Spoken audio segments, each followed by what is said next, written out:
Good morning সবাইকে। সবাই কেমন আছো? আশা করছি ভালো আছো। আমরাও কিন্তু বেশ ভালো আছি। আমাদের নতুন গল্পতে সবাইকে অনেক স্বাগত জানিয়ে আজকের ব্লগটা শুরু করলাম।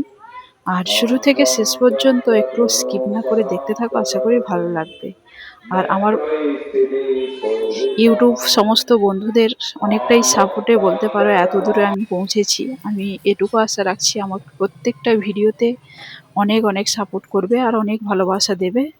আর দিয়েওছে, সেটা আমি সেই কারণেই এতদূর আসা বলতে পারো। তারপরে সকালের সমস্ত কাজকর্ম করে নিয়ে ঠাকুরকে পুজো দিয়েছি স্নান টান করে, তারপরে কাচাকুচি করে জিনিসগুলো মেলে দিচ্ছি। অনেকটাই রৌদ্র বেরিয়েছে।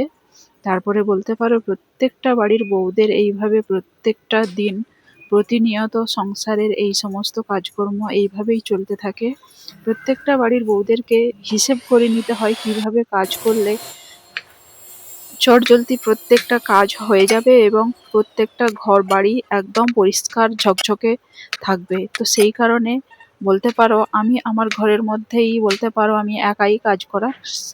তার সঙ্গে ঘরে রান্না বান্না, তারপরে আমার একটা ছোট্ট মেয়ে আছে, তাকেও সময় দিতে হয়। ওকে পড়ানো থেকে স্কুলে পাঠানো, খাওয়ানো দাওয়ানো সমস্ত কিছু। মানে আর ৫টা বাচ্চার মতন, জানি না সব বাচ্চা কেমন হয়, তো একে সমস্ত কিছুটা করিয়ে দিতে হয়। যাই হোক, এটা আমাদের ছোটবেলা থেকেই আমরা ঠিকঠাক অভ্যাসে নিয়ে আসতে পারিনি, সেই কারণেই আমাদেরকে আজকে ভুগতে হচ্ছে। আমরা বুঝতেই পারছি সেটা ভালোভাবে।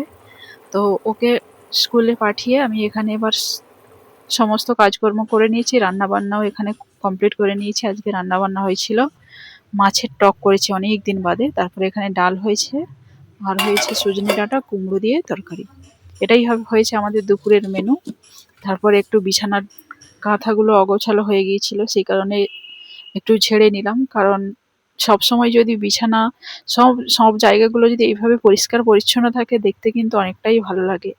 তারপরে এখানে ডক্টরের কাছে একটু যাওয়ার জন্য রেডি হয়ে গেছি, তমলুকে যাব সেই কারণে। আর এখানে দেখো রীতিমতো ট্রেনে উঠে পড়েছি। এবার ডাক্তার দেখিয়ে ফিরে এসে আবারও ঘরের সমস্ত কাজকর্ম করতে হবে। মেয়েকে নিয়ে আসিনি, কারণ অনেকখানি সময়ের ব্যাপার থাকে, আর বাইরে বাচ্চাদেরকে বেশি না বের করাটাই আমার মনে হয় ভালো। তারপরে বাড়ি ফিরে দেখি ওর পিপি ছিল, সে রান্না বান্না করে রেখেছে, সেই কারণে ওকে খাইয়ে দিচ্ছি। আর এই যে দেখো খাওয়ানোতে কত ঝামেলা, তোমাদেরকে বলেছিলাম না। যাই হোক, এইভাবেই আমার আজকের দিনটা কাটলো। তো সবাই ভালো থাকবে, সুস্থ থাকবে। ফিরবো তোমাদের সঙ্গে নতুন ভিডিও নিয়ে। Tata, good night.